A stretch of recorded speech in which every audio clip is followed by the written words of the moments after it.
Bonjour et bienvenue dans cette série de vidéos où on va répondre aux questions qui pourront être à l'examen du management.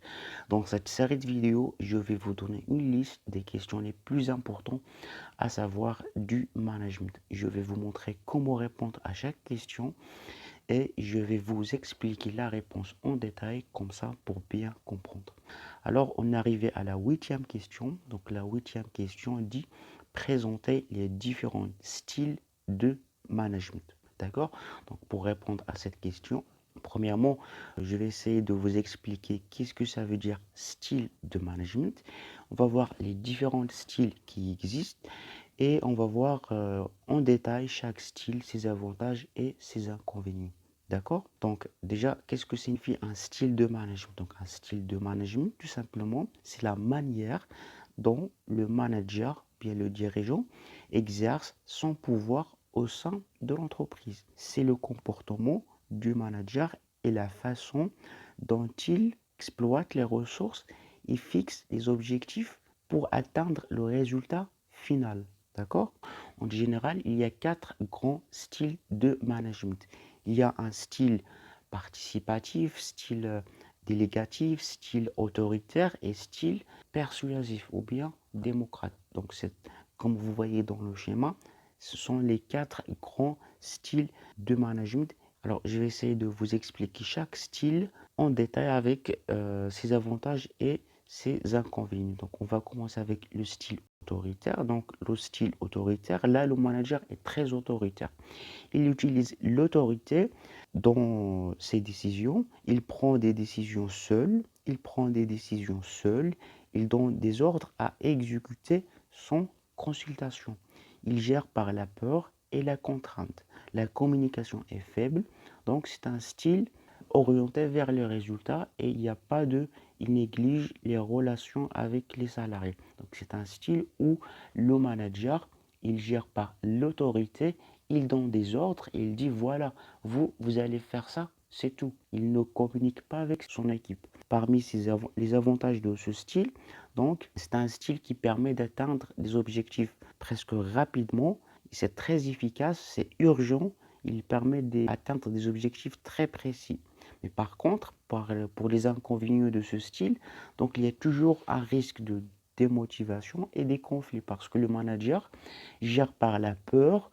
Donc, bien sûr, les employés ne seront pas motivés. Donc, il y a un risque de démotivation et des conflits et des problèmes entre les membres de l'équipe. D'accord? Donc, on va passer à l'autre style. Donc, c'est un style délégatif ou bien un style de laisser faire. Donc, le manager laisse à son équipe le choix de déterminer ce qu'ils doivent faire et de quelle façon. Le manager s'occupe juste des tâches administratives. Donc là, le manager n'accorde ni d'importance aux résultats, ni à son équipe, aux salariés. Là, le manager, il dit à son équipe, vous faites ce que vous voulez, faites ce que vous voulez, dans la façon dont vous voulez. Lui, il s'occupe juste de faire des tâches administratives. Il ne communique pas avec son équipe, il ne dit rien. Il le dit, voilà, faites ce que vous voulez dans la manière dont vous voulez. C'est tout. Parmi les avantages de ce style, donc il n'y a pas de pression, il y a une grande liberté dans ce style. Le manager ne pousse pas, ne motive pas son équipe, donc il n'y a pas de pression. Par contre, parmi les inconvénients de ce style, donc il y a un très grand risque d'atteindre des objectifs. Il n'y a pas de rendement parce que le manager ne pousse pas son équipe. Donc, il y a un risque que les objectifs seront atteints. D'accord? On va passer au style suivant. Donc, le style suivant, c'est le style participatif. Là, ce que le manager fait, donc, il laisse une grande place aux salariés dans les décisions de l'organisation de leur travail. Le manager joue le rôle d'arbitre. Ce style se concentre plus sur les relations et un peu de résultats. Donc là, le manager, il donne beaucoup plus d'importance à son équipe. Voilà, il les motive, il donne plus d'importance et il leur dit voilà, qu'est-ce que vous voulez? C'est vous qui vont déterminer ce qu'ils vont faire. Lui, il est là juste pour voir, être un rôle d'un arbitrage. Il ne donne pas des ordres, mais c'est son équipe. Il est là juste pour gérer son équipe. C'est son équipe qui détermine ce qu'ils vont faire. Il est là juste parce qu'il donne beaucoup plus d'importance aux relations de ses membres de l'équipe. Parmi les avantages de ce style, donc, c'est un style qui, voilà, qui motive les employés, qui prend soin des employés. Par contre, parmi les inconvénients de ce style, il y a toujours un risque de désorganisation parce que le manager, il est là, c'est juste pour coordonner, ni plus ni moins. Et bien sûr, il y a un risque pour atteindre les résultats exacts. D'accord? Donc, on va passer à un style suivant. C'est un style démocrate ou bien un style persuasif.